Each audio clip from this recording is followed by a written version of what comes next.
দেয় না, সেই গলিত সোনাকেও হার মানিয়ে দেয় তার শরীরের অপূর্ব অঙ্গজ্যোতি। তিনি বারবার মাটিতে লুটিয়ে পড়ছেন আমাদের মতো সাধারণ মানুষকে দেখে, যে কেন আমরা এত সুন্দর মনুষ্য দেহ পেয়েও ভগবত ভজন করি না। সেই জন্য কমলা শিব বিহিরুলহ প্রেম ধন দান করায় জগজনী।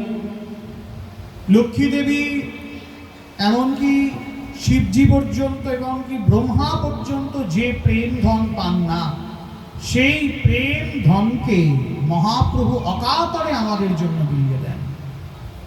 এটি আমাদের কাছে পরম প্রাপ্তি।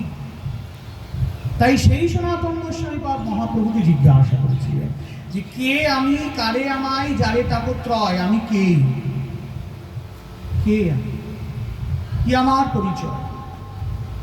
মহাপ্রভু উত্তর দিয়েছিলেন, জীবের স্বরূপ হয় নিত্য কৃষ্ণ দাস। আমরা প্রত্যেকে ভগবত চরণের দাস।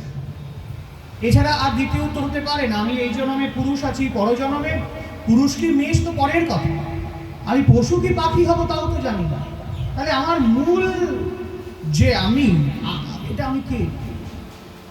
আমি তো জীবনে জীবনে জন্ম জন্মান্তরে পরিবর্তন হচ্ছি, তাহলে আমার মূল সত্তা বলে তো কিছু আছে, সেইটা কি? দারুণ প্রশ্ন সনাতন করেছেন। মহাপ্রভু উত্তর দিলেন, স্বরূপ আমার যে মূল সত্তা, আমি গোবিন্দের চরণের দাস, আমি আত্মা। আত্মা তো পরিবর্তন হয় না। ন জয়তে ম্রিয়তে বা কদাচিন নায়ং ভূত্যা ভবিতা বন ভূয়ঃ অজো নিত্য শাশ্বত পুরাণ হন্যতে হন্যমান শরীরে। অর্জুনকে ভগবান বলছে যে আত্মা জন্ম লাভ করে না, আত্মা মারা যায় না, আত্মা পুরোপুরো সৃষ্টি হয় না, আপনার কৌমার নেই, যৌবন নেই, বার্ধক্য নাই, আপনার মৃত্যু নাই, আপনার জরা নাই, আপনার ব্যাধি নাই, আপনার কোনো কিছু নয়। আপনার সর্বকালে সর্বদেশে আত্মা সমান্তরাল থাকে। তাই আত্মা সর্ব অবস্থাতেই অবদ্ধ।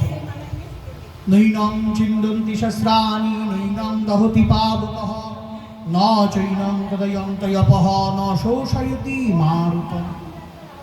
নৈনং চিন্দন্তি শস্ত্রাণি, আপনাকে কাটা যায় না, অস্ত্র দ্বারা কাটা যায় না। নৈনং দহতি পাবকঃ, আপনাকে আগুনে পোড়ানো যায় না, বাতাসে শুকানো যায় না, জলে ভেজানো যায় না। আত্মা জন্মায় না, আত্মা মারা যায় না, এই জন্মালেই মরতে হবে, কিছু করার নাই। আত্মা প্রবেশ করে, আত্মা বেরিয়ে যায়, আত্মা অপেক্ষা করেন আমাদের জন্য। আমি আমার কর্মফল অনুসারে যে দেহ পাবো, আত্মা ওই শরীরের মধ্যে প্রবেশ করবে। আত্মা ভগবানের অংশকণা। মম এবাংশ জীবলোকে জীবভূত সনাতন।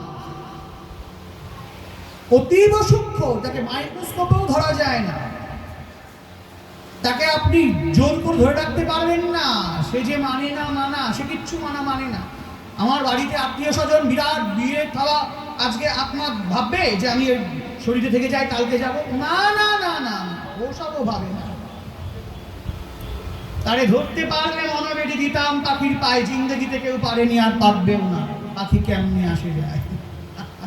দেহিনস্মিন যথা দেহি বিগাত যৌবনঞ্জরা তথা দেহান্তার প্রাপ্তিতে ধীরস্তত্র নামুজ্জ্বতি। এই জায়গায় সবাই আমরা পরাজিত হয়ে আছি, এই জায়গাটাই আমরা সবাই হয়ে আছি। অন্তর্যামী ভগবান মিটু মিটু হাসে যে এরা কত কিছু করে, কিন্তু আমার সময় হলে আমি চলে যাব, কিচ্ছু করতে হবে।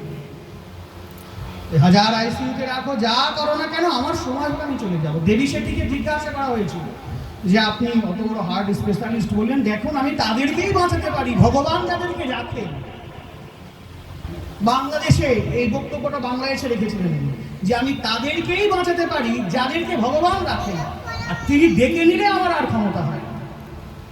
সত্যিই তাই, সে ডাকলে আর আমাদের কারো ক্ষমতা হয় না।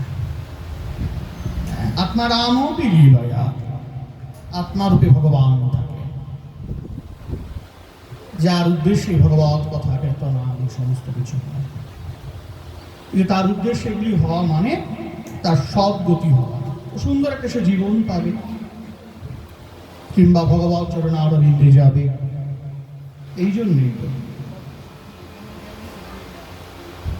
তাই আমি এই শাশ্বত আত্মা, আমি জড়দেহ নই। তৃতীয় তেজ মরুদ বম পঞ্চভূতে আমরা বিলীন হয়ে যাই। হ্যাঁ, মাটির দেহ মাটি হবে, পুড়ে হবে ছাই। এই দেহ পচা দেহ, গর্ভকোষে। সত্যি তো, দেহটা পচে যায় না? দেহটা পচে যাবে। আমি যতই কিছু, আমি খুব ভাবি মাঝে মাঝে, এত সুন্দর পোশাক পরা, যত পাঠে যাওয়া হয়, কত কিন্তু এই দেহ পচা দেহ, এটা ভাবি গর্ভকোষে। ঠাকুরদা চলে যাবে, আমি তো জানি, সবাই জানে। ডাক্তার বলেছে 15-20 দিন থাকবে। ওনার হাতে কি একটা হয়েছে, তার জন্য মলম চাই। আমি মলমটা দিয়েছি, উনিও মলমটা ডলছেন।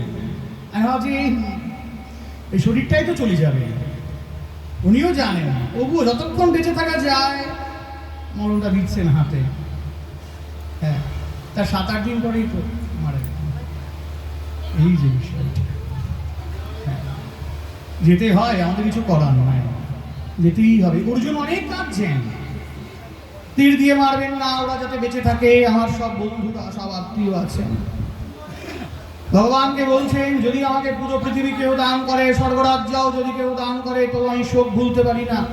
যচ্ছসকম উচ্ছ্বসম ইন্দ্রিয়াণাম অব্যাপ্য ভূমা বসবাত্মরিদ্ধং রাজ্যং সুরনামাপি চ অধিপত্যং। বলছেন, আমি গুরুজনকে হত্যা করতে পারবো না। গুরুনা হত্যা হি মহান ভবান শ্রেয় ভক্তং ভক্ষ্যম্যাপি হলকে হর্তার্থ কামস্তু নৈব ভুঞ্জীয় ভবান উধীর প্রতিবিধান। অনেক কিছু বলছেন।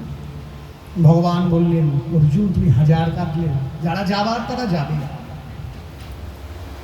জন্মাদ্যস্য মৃত্যুর ধ্রুব জন্ম মৃতস্য চ তস্মাৎ পরিহার্যার্থে না সচিতুম অর্হসি। যার জন্ম হয়েছে তার মৃত্যু হবে, যার মৃত্যু হয়েছে তার জন্ম হবে। অতএব হে অর্জুন, তুমি অপরিহার্য কার্য সম্পাদনের জন্য ব্রতী হও, তুমি যুদ্ধ করো। ভগবান বলছেন, তুমি যুদ্ধ করো অর্জুন, তোমার কিছু করার নাই। তাই যতক্ষণ আমাদের এই আত্মা আছেন, আমরা দেহ ধারণ করে আছি, আমাদের কর্তব্য ভগবত উপাসনা করা। ভগবত উপাসনা করা। কৃষ্ণ সূর্য সম মায়া অন্ধকার, যাহা কৃষ্ণ তাহাতে নাই মায়ার অধিকার। আমরা মায়ামুগ্ধ জগতে আছি বলে আমরা কৃষ্ণকে ভুলে যাই, ভগবানকে ভুলে যাই। এই সাধু শাস্ত্র গুরু বাক্য এদের দ্বারা ভগবানকে আমরা পুনরায় স্মরণ করতে পারি। মনে হয় হ্যাঁ হ্যাঁ তাই তো। মোরা ভোরের বেলায় ফুল তুলেছি, দুলেছি দোলায়, বাজিয়ে বাঁশি গান গেয়েছি বকুলের তলায়। ভগবানের কাছে ছিলাম। হায় মাঝে হলো ছাড়া ছাড়ি, গেলেন কে কোথায়, আবার দেখা যদি হলো সখা প্রাণের কাছে আয়। সাধু শাস্ত্র গুরু বাক্য চিত্তেতে করিয়া ঐক্য। ভগবান আমাদেরকে ডাক দেন, কিন্তু আমরা বুঝতে পারি না। কিভাবে ডাক দেন? সাধুদের বাক্যের মাধ্যম দিয়ে, শাস্ত্র বাক্যের মধ্য দিয়ে, আর শ্রী গুরুদেবের বাক্যের মধ্য দিয়ে। নরোত্তম দাস ঠাকুরজি প্রেম ভক্তি চন্দ্রিকা গ্রন্থে এটা লিখেছেন, কিন্তু আমরা বুঝতে পারি না। রবীন্দ্রনাথ লিখছেন, তুমি ডাক দিয়েছ কোন সকালে, সে তো জানি না, ভুলে গেছি তোমার। কেন? তোমার ভাষা বোঝার আশা দিয়েছি জলাঞ্জলি, আমি বুঝতে পারি না। আমি ভাবি আমি এই বেশ ভালো আছি। এখন বুঝছো কি করে? বলে শেষের দিন তো ঘনয়ে বিদ্যাপতি শেষ সমন ভয় তুয়া বিনু গতি নাহি আরা। আমি শেষের দিনে এসে দেখলাম তুমি ছাড়া আর কেউ নাই, তোমা ছাড়া আর এই জগতে মোর কেহ নাই, কিছু নাই। আমি আজকে বুঝতে পারছি। তাহলে আমাকে এখন ডাকছ? তোমাকে আমি এমনি ডাকছি না।